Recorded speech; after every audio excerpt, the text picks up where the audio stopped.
We're not looking to throw money at things that create certain and huge infrastructure costs with uncertain value. What we're very confident in is that things that previously were impossible are now possible.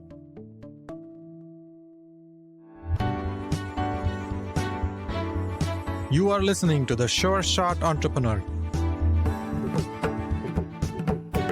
a podcast for founders with ambitious ideas. Venture capital investors and other early believers tell you relatable, insightful, and authentic stories to help you realize your vision. Welcome to The Sure Shot Entrepreneur. I'm your host, Gopi Rangan.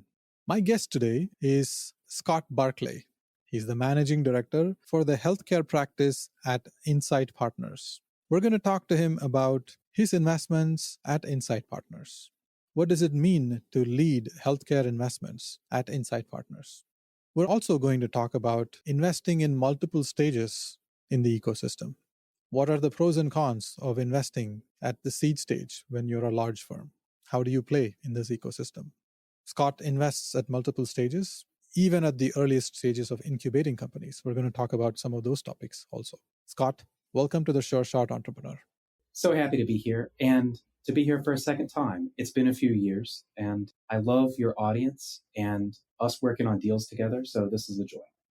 I know you were one of my first guests when I started the podcast more than 3 years ago. We're now up at like 120 plus episodes and it's running really well. Founders are enjoying learning from investors like you. So thank you very much for coming back onto the podcast. Let's start with you. A quick story on where you're from, where you grew up and what brought you to Silicon Valley.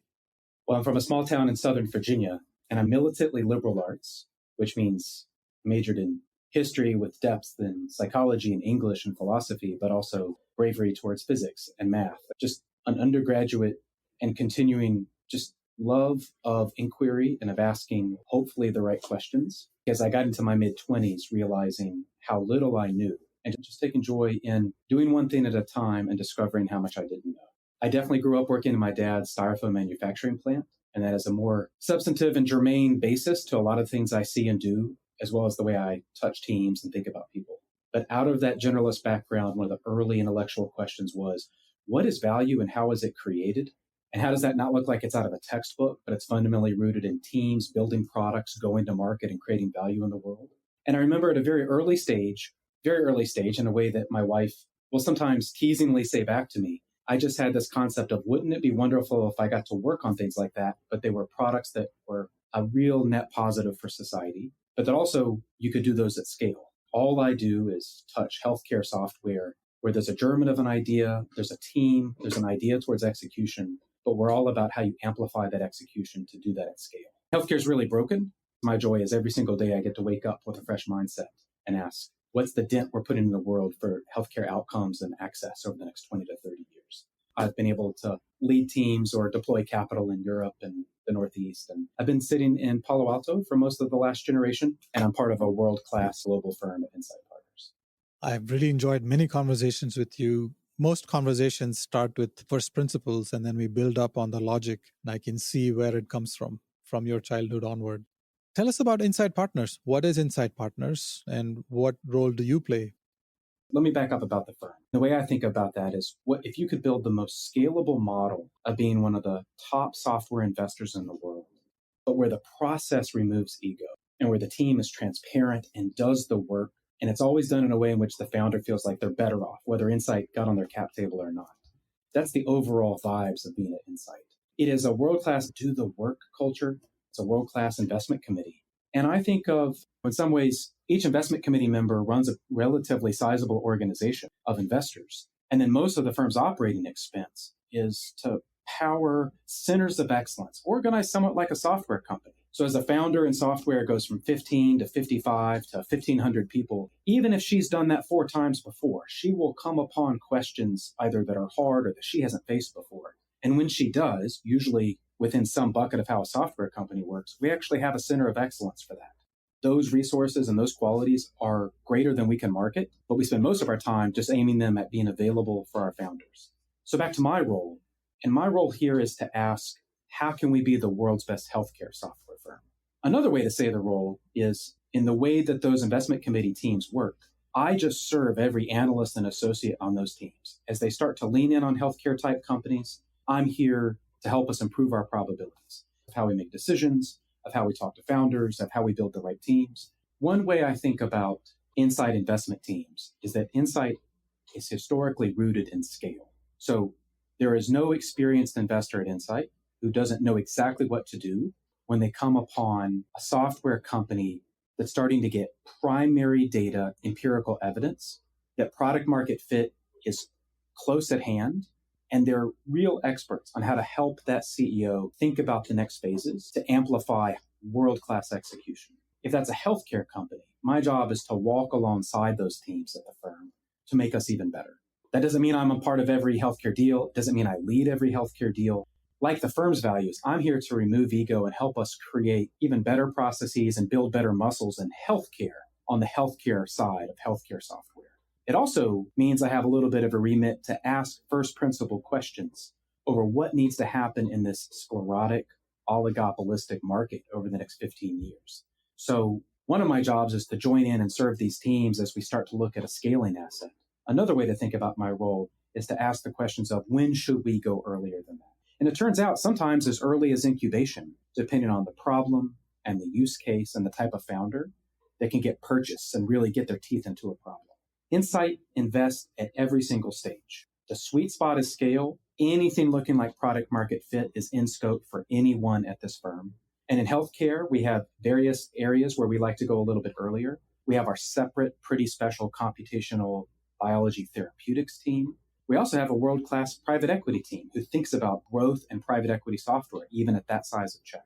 My job is to just be a team player on any of those and improve our probabilities. I see that Insight is a large firm. It's a global firm, and the firm focuses on many different themes and topics for investments. You also invest in multiple stages, and you particularly focus on topics related to healthcare. What is a typical sweet spot for you? Check size wise, you mentioned anything product market fit is a good fit for the firm, and you focus a little earlier as well. What would be an ideal time for a founder to talk to you? And how much do you typically invest, and how many companies do you invest in on average per year? Well, I don't want to act like we're all things to all people. So I'm going to answer you indirectly, and then I'm going to answer you directly. Indirectly, what I will tell you is software and compute at the core of what you're building? If you are right, can this scale and scale like a well-run software company scales? If so, that is interesting to us. There are many important parts of healthcare. We are not overly rotated into devices. We are not in healthcare services. We are open to tech-enabled services, but it needs to be tech-enabled services in the spirit of an increasingly autonomized version of what really great margins can look like. What Insight is the best in the world at is recognizing and improving the software operating model in deep vertical places. So in a land of being able to invest at any stage, invest globally, I want to start by saying we have real discipline about what software excellence can look like. And that is especially true in healthcare. We will meet with a founder the moment it is clear they have a good idea and they would like to talk to someone who is very deep in healthcare and very deep in software. I take probably 50 to 80 meetings per year where the founder has not even decided whether to start a company. We like to start to talk with founders very early when it's clear what they're working on.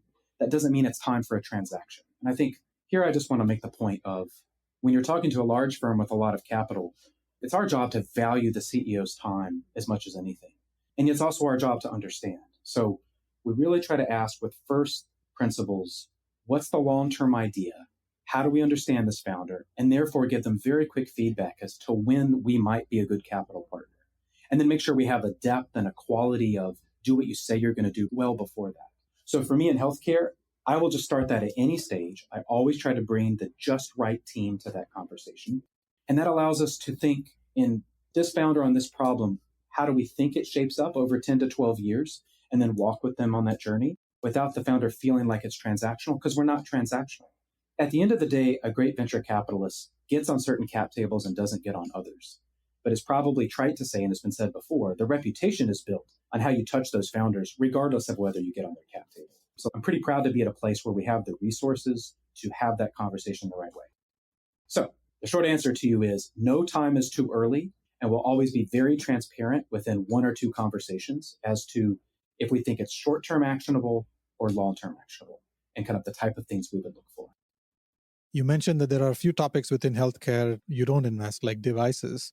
But are there certain themes that you're excited about? What's happening in healthcare and where do you want to invest in the future?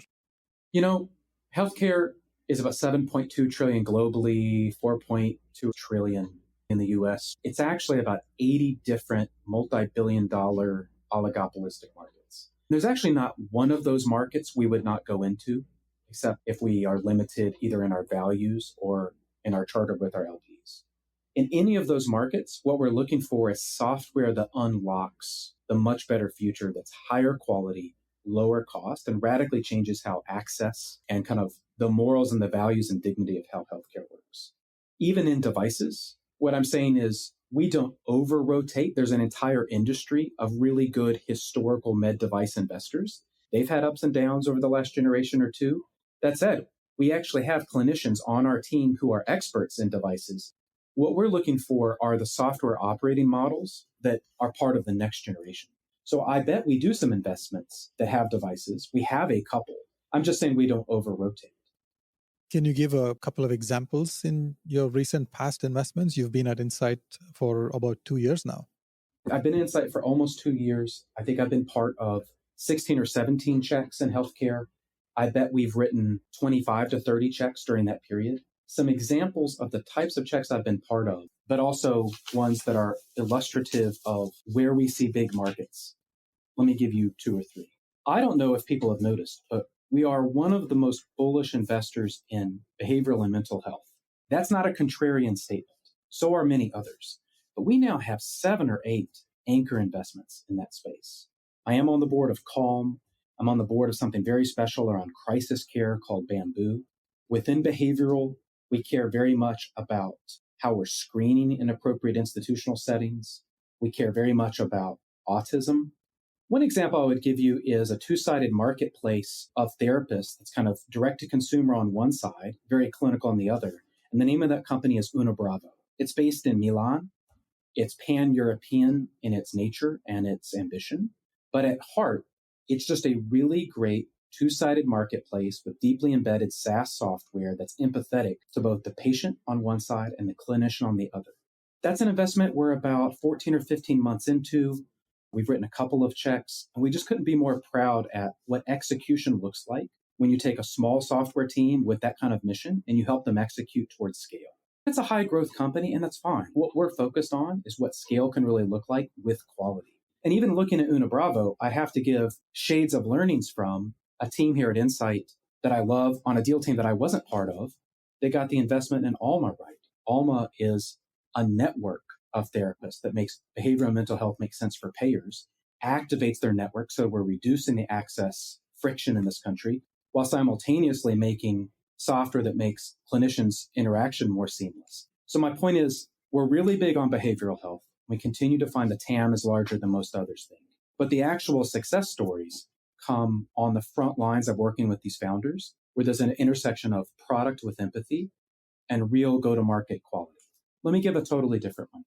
We're very big on healthcare artificial intelligence that's very low on hype, doesn't care about FOMO, but very deep on the anthropology of how clinicians actually think, as well as the workflow mechanics of how patients experience the system. Before I got to Insight, Insight wrote a large sizable check into Viz AI. And since I've been here, we've written even further checks. And it is similar to checks where Insight is behind Hinge, where Insight is behind Covera in radiology. Just really want to emphasize these core principles of deep artificial intelligence, increasingly where there's generative AI either in the operations or in the product development. But it's not about the hype. It's about validated data with empathy towards the use case that you can then both validate, create FDA and regulatory clearance, but then scale like great software should scale. We do this in GI with iterative. We do this in dental with Overjet. If I were to pick one more classification and use an example, there's no part of the pharma and life science software stack where we won't just do the work to understand the customer and the use of software. The market dynamics are very different than with payers and providers. And Insight just has an unencumbered set of resources to get in, understand due diligence, and then once we write the check, really help accelerate those companies. We've done so with companies on the front end of trials like Leal, which is part and parcel to one of our best companies of operating software at trial sites called Florence, which is not too dissimilar from all the software we are deploying on the life science discovery side in the way that they manage projects at places like Dotmatics and TetraScience and Apprentice. So that's an entire genre where Insight's bringing world-class deal teams and diligence capabilities, but we're trying to ask the right questions at the right time. Scott, this is amazing. You have a comprehensive view on every aspect of the healthcare spectrum. You focus on mental health. I understand it's no longer a controversial or contrarian theme. You have actually made 7 investments in that area. And of course, AI is a booming topic right now, and you are firmly rooted in that with many investments. You also talked about the payer-provider ecosystem and how do you bring efficiencies into that part of the market. I want to double click on the AI part. It's become a huge hype, especially in the past few months, particularly generative AI. The question I have in my mind is, where is the world going, or where should the world go in the future? What's the role startups play in this space? Do we rely on leaders like Microsoft and Google and a few others, a handful, and they set the rules, they become the base infrastructure for AI and everybody else builds applications? Or should we democratize this and make regulations much more flexible so that new companies can build infrastructure for AI and it's a fair game between these large players and startups? Where should the world go? What's the right way to build our future? My fundamental direction to the founder listening to this, who's on the cusp of creating the new company, is the answer is yes. They should just get going. Not haphazardly and not without intention or thinking it through. But I bet more push-ups than I can pay that 2023 to 2025 in retrospect will have been a phenomenal time to create a company and start to go down that learning curve as quickly as you can. I may say a few more specific things around what's happening in generative AI, but my first headline is now is a great time. If you ask for further advice for that founder, I would have no advice, but I would tell you the types of things that we're excited about. There's a level of infrastructure costs and compute costs on building yet another vertical LLM where I would be hesitant, but I'm not suggesting someone not pursue that. I'm just saying we're not looking to throw money at things that create certain and huge infrastructure costs with uncertain value. What we're very confident in is that things that previously were impossible are now possible. And we're seeing what world-class execution using LLMs and other thoughtful machine tools can look like if you actually understand your customer and you walk through the right process of building the right solutions for them.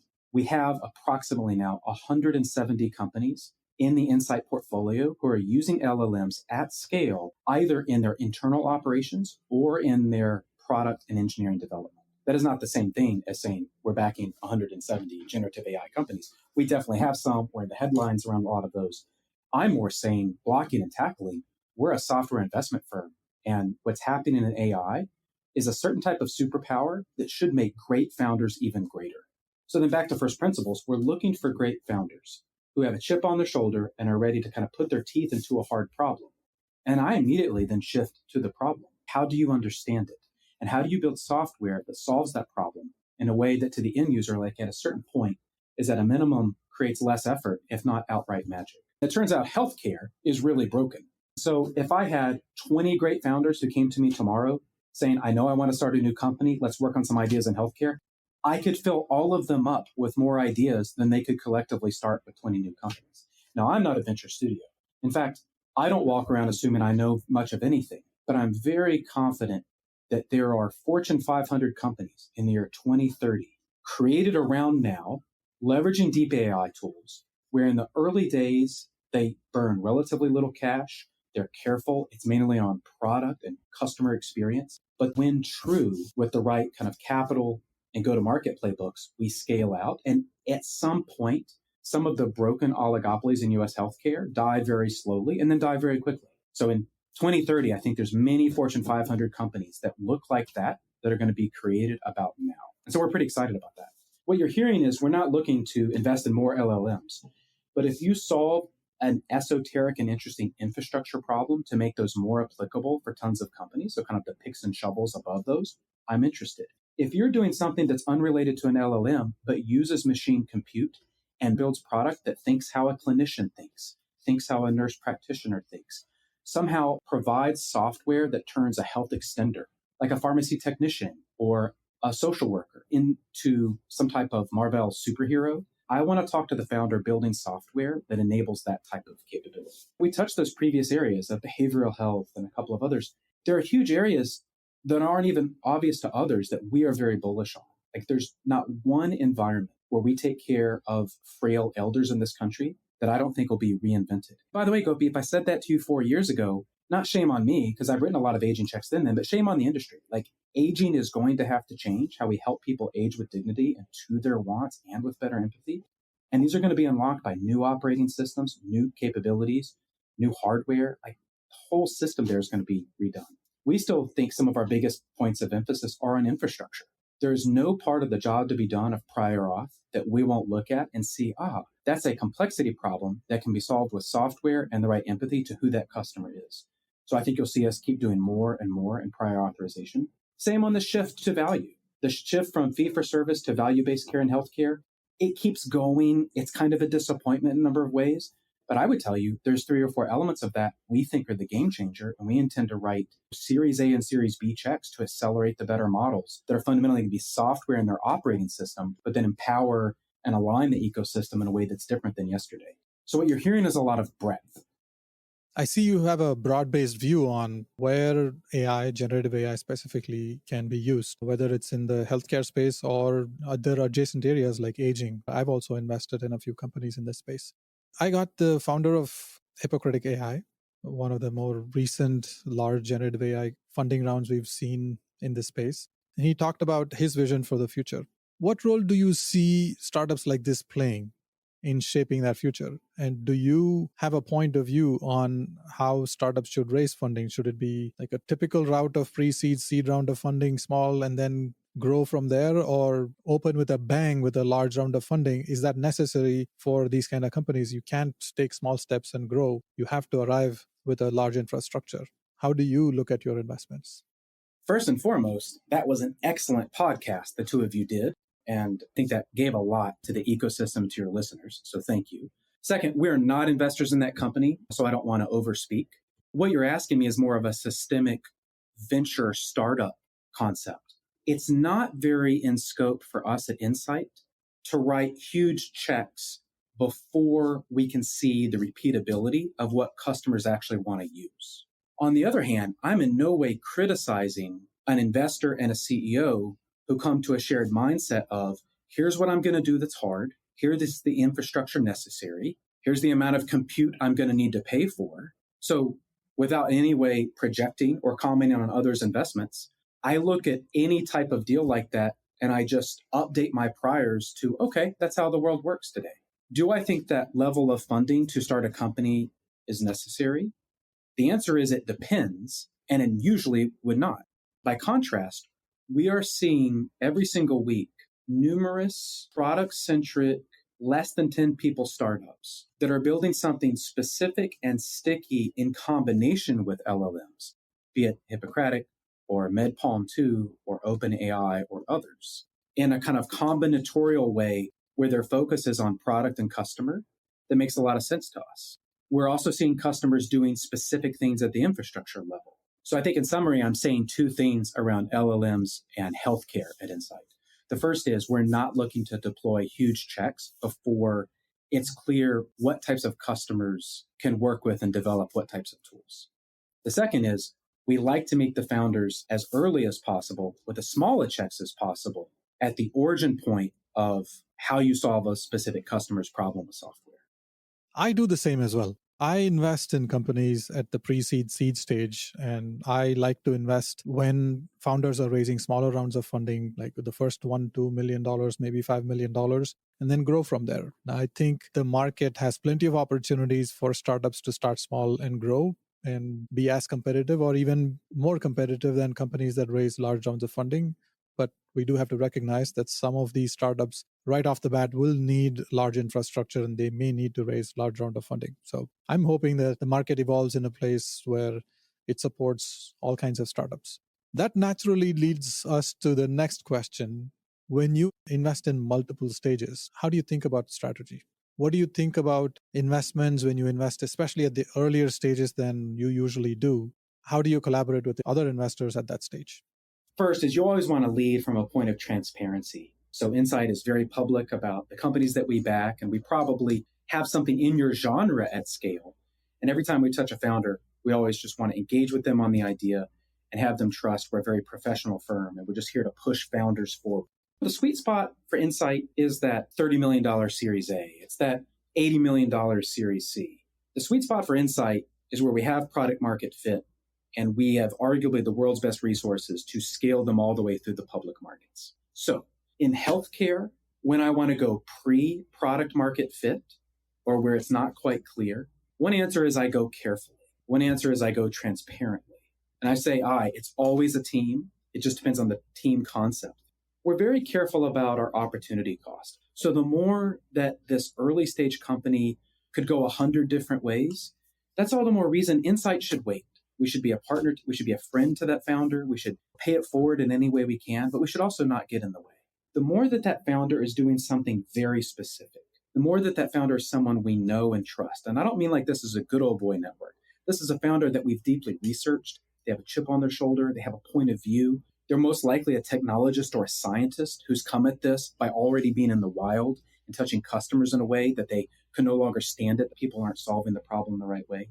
When we come across those founders early, we first check and say, do we have anything competitive? And we navigate through that. We usually don't. Then we just lean in and say, hey, we're all about scaling the best firms. But if we want to go early, it's because we're never going to apologize for backing this founder on this problem. Said another way, I'm going to move my calendar around to help this founder on a Saturday morning anyway. Why would we not consider the right capital allocation? Now, this is critical.